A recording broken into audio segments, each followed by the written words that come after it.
Let's talk about something that is, well, pretty much every homeowner's worst nightmare: water damage. You know, a burst pipe, a flooded basement. Suddenly, your home is just filled with chaos. It's overwhelming, right? So in this explainer, we're going to cut right through all that confusion.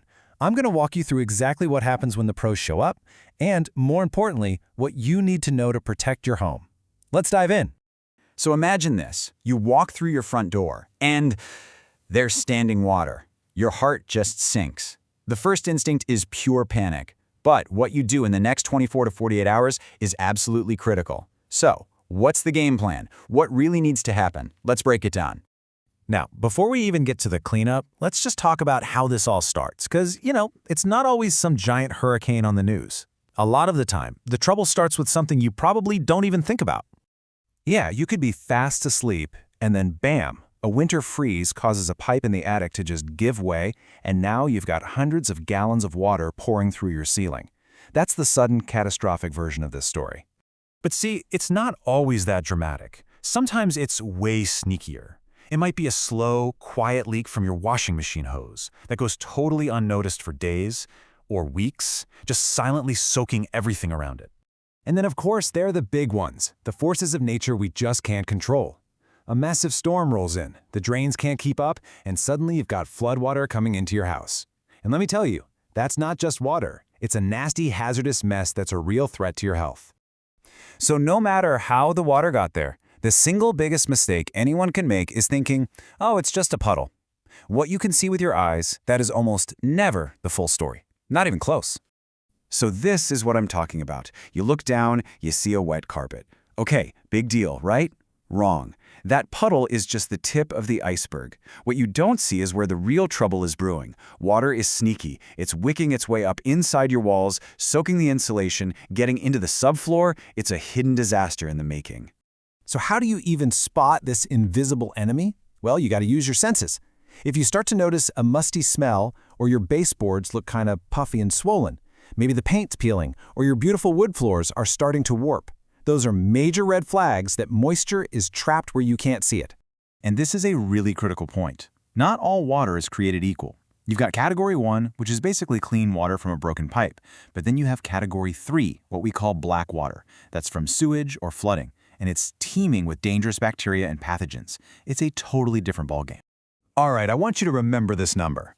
24 to 48 hours. Seriously, if you take one thing away from this, it's this. Why? Because mold spores, they're everywhere. They're just floating around in the air, waiting. And when they find a damp spot, like your wet drywall, it's party time for them. After about 48 hours, you've gone from having a water problem to having a full-blown mold problem. And that is a whole different beast. And that's exactly why you need to get help fast. Professional restoration isn't just about mopping and using a few fans. It's about applying some serious science to wrestle back control from the chaos. I really like this quote because it just nails it. This isn't janitorial work. These professionals are using the science of psychrometrics, that's the study of air and water vapor, to literally manipulate the environment in your home and force the moisture out of the building materials. It's pretty cool, actually. So, how do they do it? It's this powerful four-pronged attack. First, they extract all the standing water they can. Then, they bring in these massive, industrial-strength dehumidifiers to start sucking the moisture right out of the air. At the same time, high-velocity air movers create a vortex of airflow to speed up evaporation. And all the while, they're constantly monitoring everything with scientific instruments. And here's the key. The goal isn't just for things to feel dry to the touch. Nope.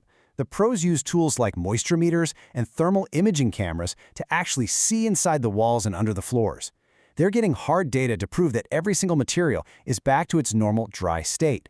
This is so important because leaving hidden moisture behind is a recipe for disaster. We're talking rot, structural damage, the whole 9 yards.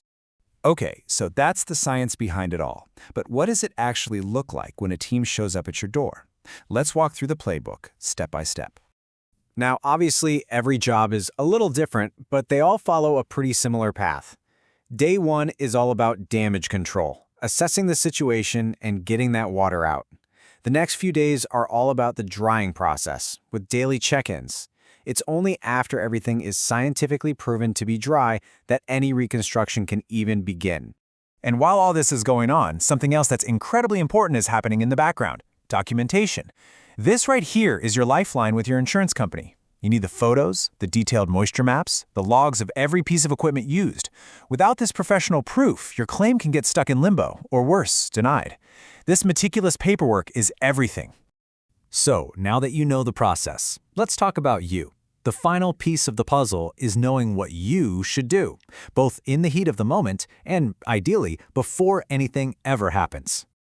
Okay, if you ever find yourself in this situation, just remember these 3 things. First, don't hesitate. Call a professional restoration company immediately. That 48-hour clock is ticking. Second, if you know how and you're sure it's safe, shut off the main water to your house. And third, start snapping pictures with your phone. Document everything you see. Of course, that first phone call is a huge decision. You're stressed, you're in a panic, and you have to make a smart choice fast. So what should you even be looking for? Here's your cheat sheet. Number 1, make sure they have ICRC certified technicians. That's the industry's gold standard.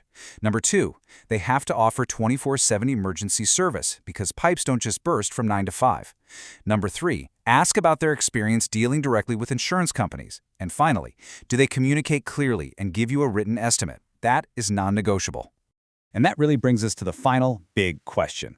Now that you know what happens and you know what's at stake, it's not just about what you do if it happens, it's about what you can do right now. Do you even know where your water main shutoff valve is? When's the last time you looked at your insurance policy? A little preparation today can make a world of difference tomorrow.